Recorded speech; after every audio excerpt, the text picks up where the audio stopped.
Great day. I have a question to ask you. When you speak to others, do you speak from your mind or do you speak from your heart? Or better yet, when others speak to you, do they speak from their mind or do they speak from their heart? There is nothing quote unquote wrong with speaking from your mind or listening to others that speak from their mind. But I believe it's better when you listen to or speak from your heart.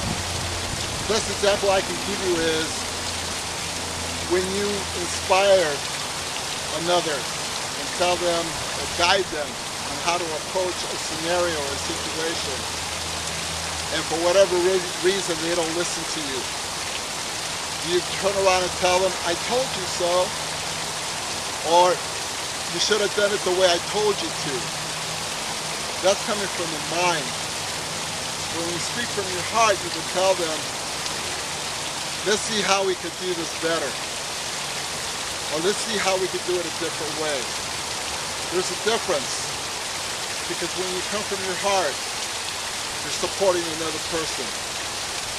So instead of giving a piece of your mind, give the peace of your heart.